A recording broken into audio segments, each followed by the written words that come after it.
Welcome to the Future of Supply Chain, presented by Dynamo. Each episode, we sit down with leaders in the industry as we build the future of supply chain together. Let's get into the show. Here's our host, Santosh Sankar. Hey, ladies and gents, welcome back to the Future Supply Chain Podcast. I'm your host, Santosh Sankar.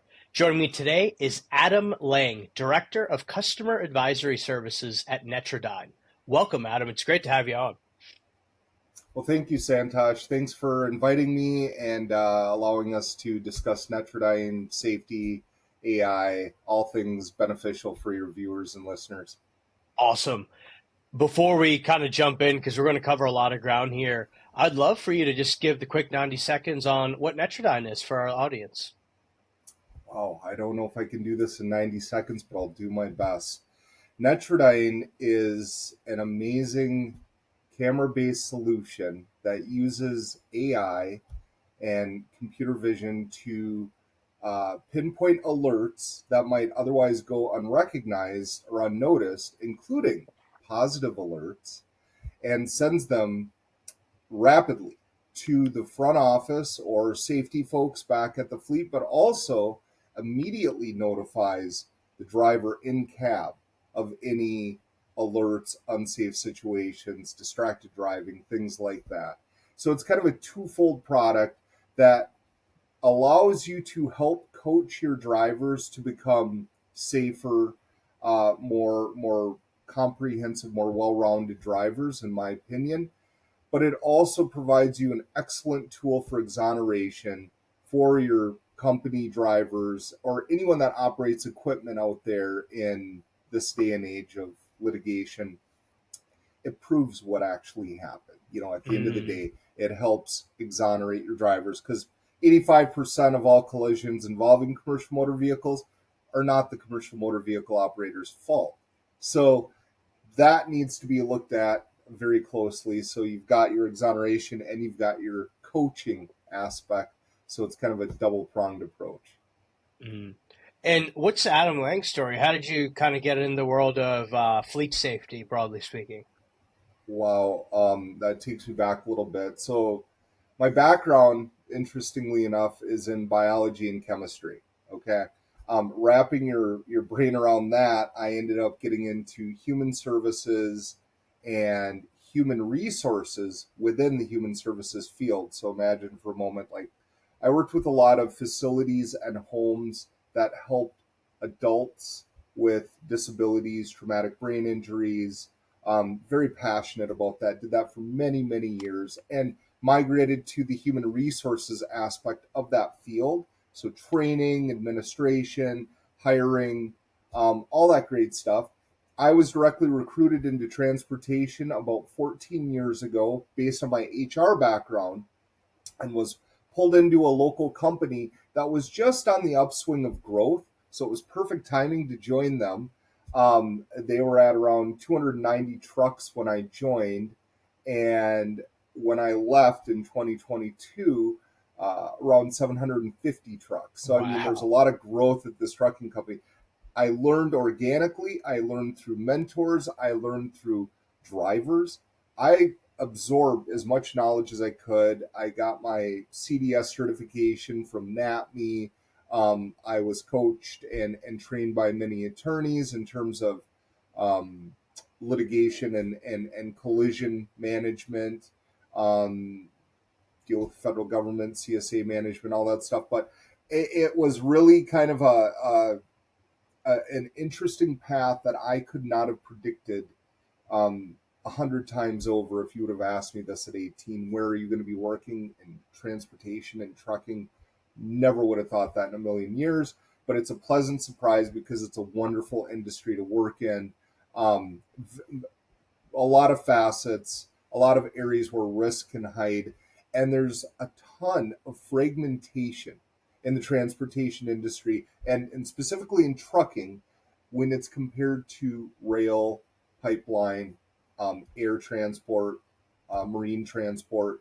Trucking is fragmented. There are, about 95% of all trucks on the road belong to fleets that are 10 or less trucks, which tells you all these folks are doing things a little bit differently, and that's not the case in many of the other transportation modes where they've kind of solidified their positions. But trucking is kind of like that American dream thing. If you've got, some credit, you can buy a truck, you can lease a truck, and you can make money. It's Yeah. not the same in the other transportation industries. So that's what makes it kind of unique and romantic, and what I would dare say pure Horatio Alger, rags to riches.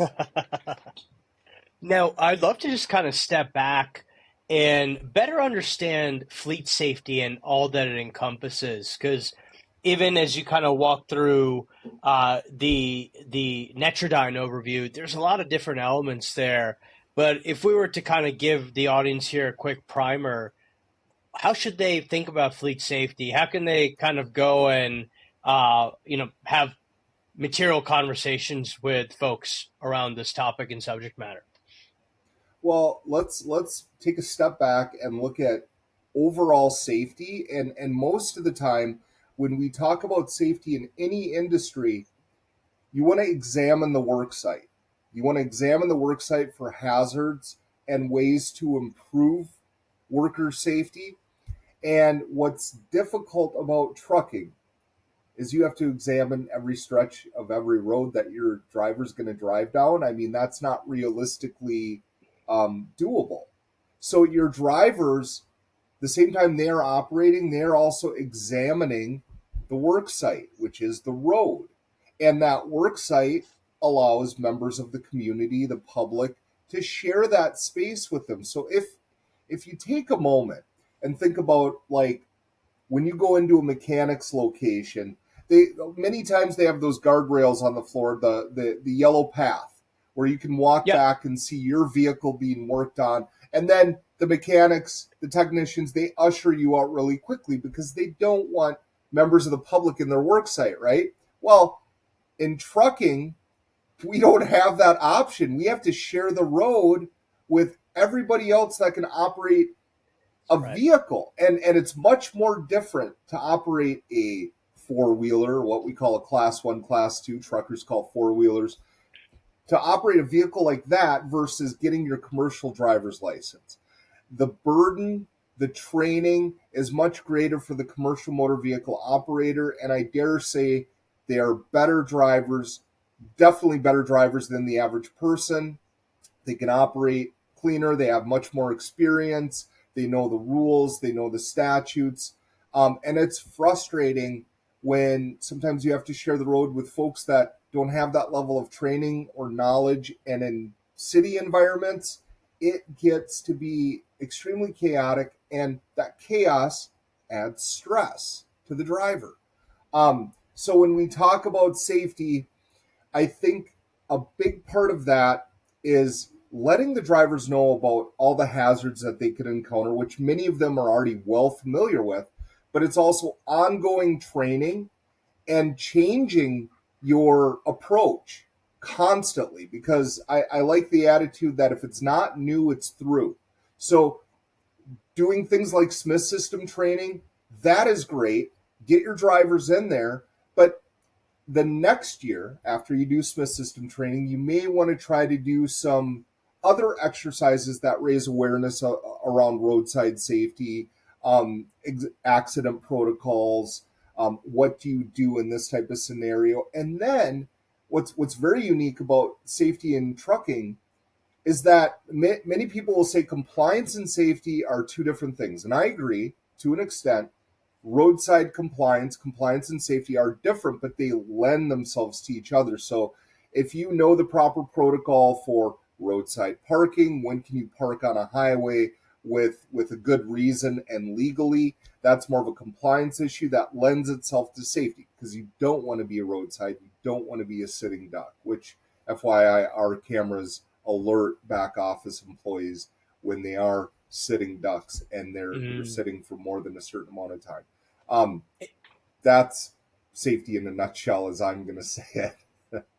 If I may, I'd love to kind of jump into some of the benefits customers are realizing from implementing the Netradyne solution, and where they've seen kind of the needle moved when it comes to the safety of their fleet. And I think most importantly, the people that operate their fleet. Yeah. Well, one of the ancillary, or no, let's call it a tertiary benefit of our system is it improves your culture when you use it properly, when you use it as a tool to recognize, reward, and coach. Um, Drivers tend to get verbally beat up quite a bit by people on the road. Customers sometimes treat them like second class citizens.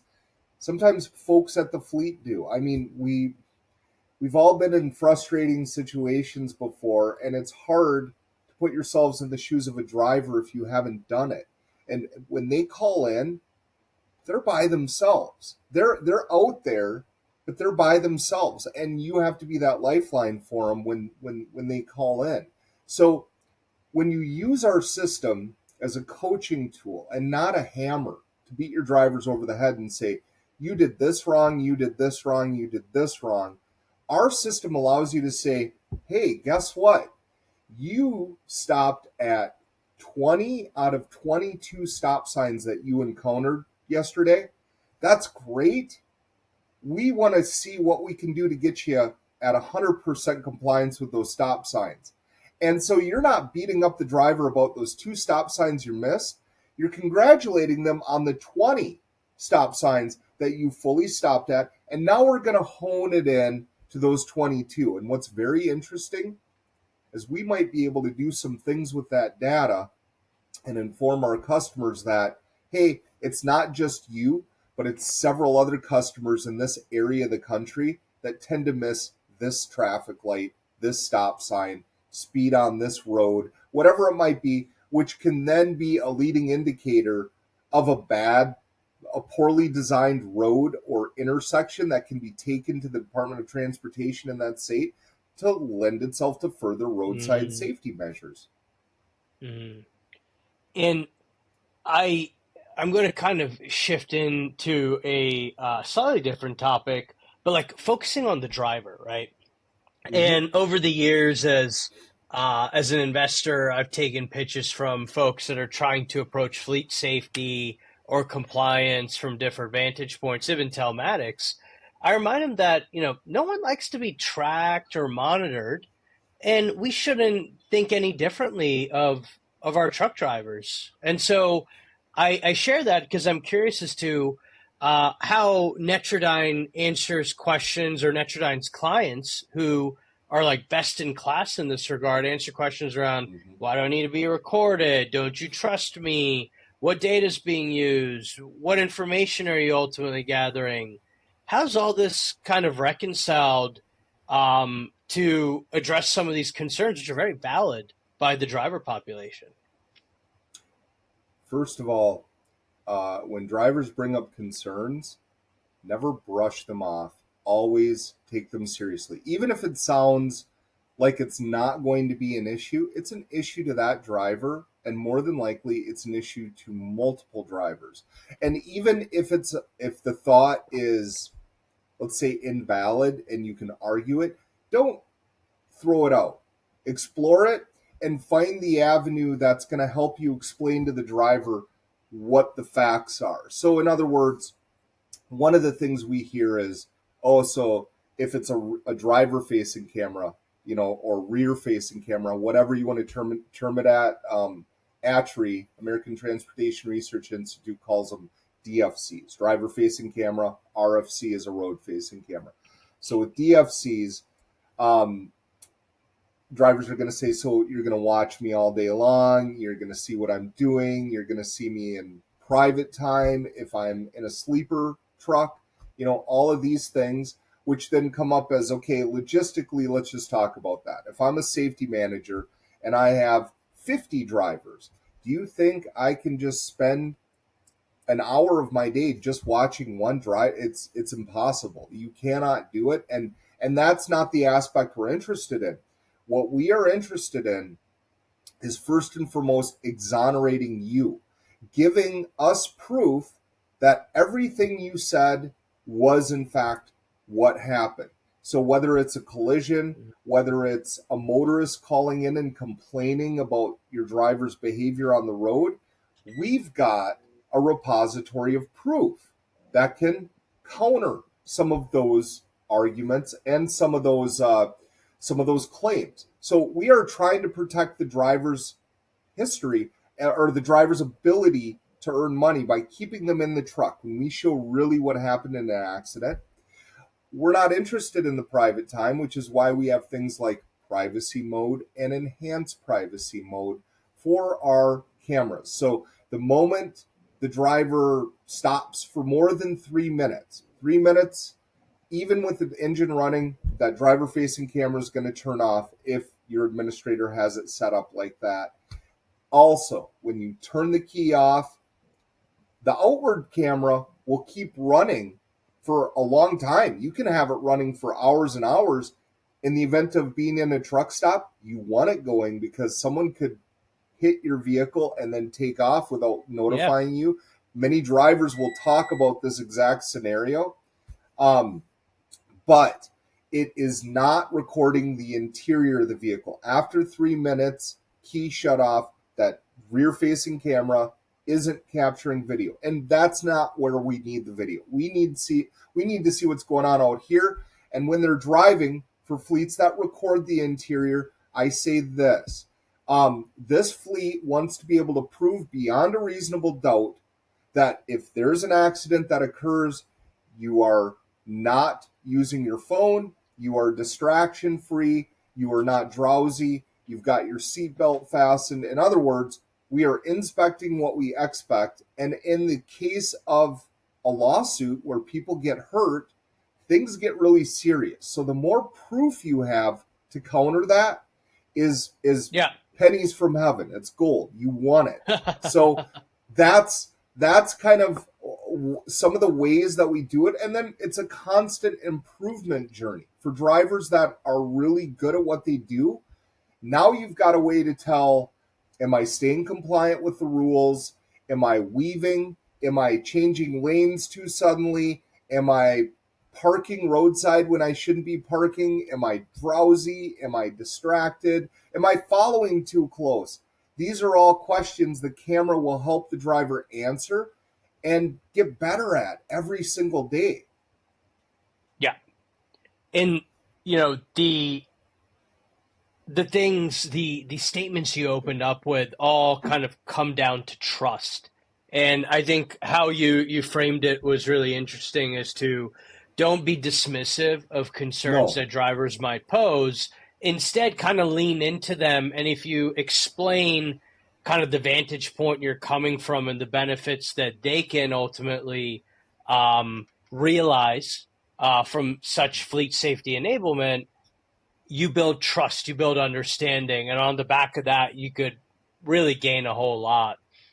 But I'm going to jump into a very specific topic around unionized fleets, right? Oh, yeah. And with those come kind of very specific protocol, set of expectations that's generally been agreed to for a lengthy period of time, oftentimes agreed to before a certain piece of technology might have even been developed and commercialized.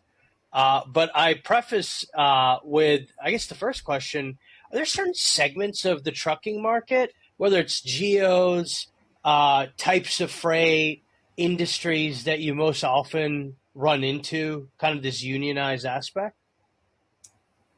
In my experience, I've spent a lot of time in the over-the-road industry, and I don't run into a lot of unionized fleets in that particular segment. We might see it a little bit more often in localized markets or in the what's known as LTL or less than truckload areas. But with over the road, we don't see it quite as frequently. And I'm not sure why. I mean, you could ask yourself these questions all day, but it tends to also migrate to different areas of the country. I mean, if you look at pure union presence as a percentage of population, the Google will tell us that Hawaii has the largest percentage. And then that Interesting. might work its way into New York and California, some of those northern coastal areas. I guess California is not that northern, but you see what I mean. Yeah. It's just, it lends itself to more unionized environments. That's not, they're everywhere. They're in every corner of every state, but there might be a higher percentage in different states and in different industries. And if you use search engines online, again, we have to take this with, is this real? Is this not? You have to do your own research. But what I've found is that the highest percentage of union employees in the industry is actually municipal and state employees, like that work for the states and the federal government and municipal government. So um, it's in trucking as well. I mean, we've heard of the Teamsters, right? Um, we know that history a little bit, and um, in current events, I think the Teamsters Union is getting ready to make an endorsement, which traditionally has been with one political affiliation, but now all bets are off. It's a very interesting new world in politics that we're seeing. So, but with unions, they got a job to do, and they've got their rules to follow, just like non-union has rules to follow and protocols to follow. So with the union, it's just a matter of making sure it fits in that union criteria and in their rules and what's allowed to be done. So the big thing there is being, again, honest and upfront with all the stakeholders and all the players, all the drivers, and not trying to keep this a secret, and then one day they show up and there's cameras Yeah. in their vehicles. Never, ever, ever do that. Make drivers, and if it's a union location, make the union stewards and everyone involved in the union a part of this from the very beginning. So there's no surprises. There might be a new negotiation angle that things take when you introduce cameras. It's understandable. Um, but when it comes to safety and being able to view what actually happened, I don't see a very good rebuttal for cameras out there. There's really not a good reason not to have them. And when we talk about privacy, I'm respectful of everyone's privacy, but when you're operating 80,000 pounds on the roadway with my family, your family, everyone's family, it's less about privacy and more about inspecting what we expect, making sure everything's being done properly. If they had cameras and they have a recording black box in every single flight, commercial flight that goes out there, and that's a Yeah. good thing because they're going to explore that black box. If something wrong happens, well, we need to be able to explore the camera if something bad happens and make sure that the folks that are responsible for the accident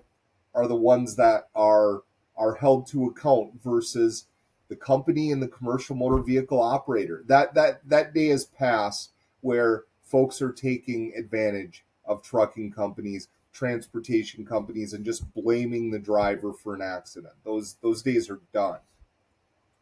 Briefly here, I'd love to hear kind of what you've discovered around best practices when implementing fleet safety, telematics solutions as such within a fleet. I have given you what I feel like is one of the best practices, which is honesty and openness with your implementation. When you are trialing or when you even make the decision to reach out to a camera vendor, I feel it's important to give that information to your fleet, your administration, and the drivers and say, we are looking at this. And if you have questions or ideas, bring them to us. Management should never shut down discussion on this type of topic. It should be very open.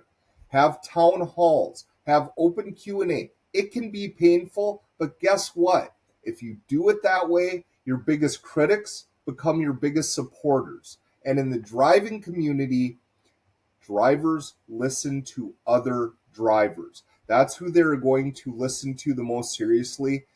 And if you've ever been at a truck stop and listened to some of the stuff that gets circulated in the rumor mill, you know what I'm talking about. And stuff gets out of hand at some of these locations. So, I mean, if you can stay ahead of it and give information at regular intervals to everyone, have Q&As, be open, and tell people exactly what this camera will see, what it's going to record, develop some policies to make sure that you're protected in terms of privacy and class actions that tend to come with some privacy issues sometimes.